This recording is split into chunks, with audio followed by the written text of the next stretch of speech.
jaajëfal leen ci ànd bi ngeen di ànd ak ñun mbokku internet bu 5M TV Sénégal jaa ngeen jëf ci teewlu bi. mbokk yi siifur 5M TV Sénégal dal leen ak jàmm ci seen chaîne bi nga xam ne saa bu nekk rek yéen a ngi fiy toppee la nga xam ne moo di xibaar rapport bi di Dip Doundou Guiss jamono ji daan nay mer ba fottu addu jëm ci loi d'amnistie bi nga xam ne kii di président Sall daan na koy wootelu ak ñi mu àndal foofee nga xam ne moo di ca assemblée nationale. moom président Sall ginnaaw nag firnde yi nga xam ne jamono ji nag amoon na ci réew mi di Sénégal ba ñu bari jot cee ñàkk seen bakkan mu di rek manifestation yi nga xam ne rek moo fi amoon am ñoo xam ne jamono ji nag ñàkk nañ ci seen bakkan itam am su ñoo xam ne jot nañ cee jële ay gaañu waaye itam ñoo xam ne jamono ji nag dañ leen a jàppoon tëj leen ci biir kaso bi ay at wala itam ay weer yoo xam ne jamono ji nag dañ leen a bàyyi waxuñu leen dara lu tax ñu jàpp leen xëy bàyyi leen loolu nag nekk loo xam ne jamono ji nag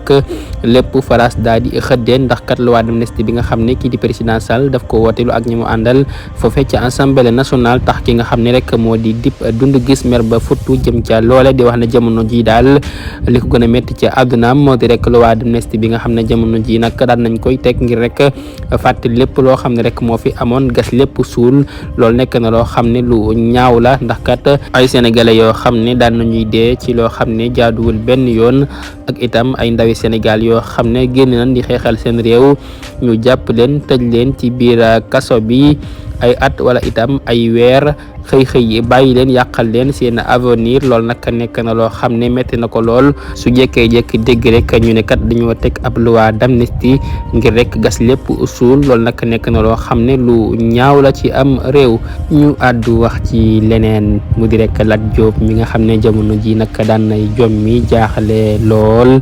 jëm ci sonkorisation bi nga xam ne nag daan nañ ko koy def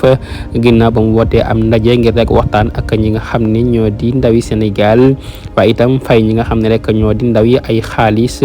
ñoom nag ñu toog ba mu neex leen ñu koy yuuxaloo di ko sonkorisé ginnaaw kàddu yi nga xam ne daf ko yëkkati daal di koy jëmee ci ki nga xam ne rek moo di Bassirou Diomaye Faye mi nga xam ne jamono ji Sénégal yi nag moom la ñu bëgg mu nekk la nga xam ne moo di seen président 2024 bi moom mi nga xam ne rek moo di Lat Diop nag yëkkati ay kàddu yu ñaaw di wax ne nag ki nga xam ne moo di Bassirou Diomaye Faye daal di koy fal mu nekk ab président risque dëgg la parce que nag moom sax nekkul koo xam ne ku yelloo nekk président la te itam nekk na koo xam ne jamono ji nag fu mu dem nekk du ñu nawloo ndax yéen a ngi imaginer kii di Bassirou Diomaye Faye ñu ne nag mooy teewal Sénégal ci ay ndaje yoo xam ne rek dañu fay daje ak ñi nga xam ne rek ñoo di ay président ku ci mel ni Joe Biden ak Poutine ñu ne kat kii nag mooy teewal Sénégal fii loolu nekk na loo xam ne gàcc la ci Sénégal ndax kat Bassirou Diomaye Faye kat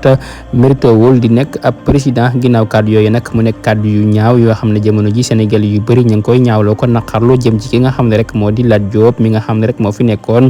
ministre des sports moom mi nag jamono ji ñu ngi koy sonkorisé di ko yuuxaloo ginnaaw nag ba mu daje ak ñi nga xam ne rek ñoo di ndawi Sénégal di waxtaan ak ñoom jëm ci seen avenir ndaw yi nag na tekk di ko diglu waaye itam ba mu noppee nag ñu ko yuuxaloo di ko sonkorisé ñu teewlu boobule vidéo jeexalee ko. yéen ñi amagul liggéey wala téyegu leen ci wóor yéen yéen a war a am conscience jël réew mi bañ ko jox ay aventurier ay nit ñoo xamante ni li ñu weeree démb sax xamuñu ko ñu naan lam nga ngay dem ak sàmbaay bàccat dañ ko jox réew mais c'est de qui se moque-t-on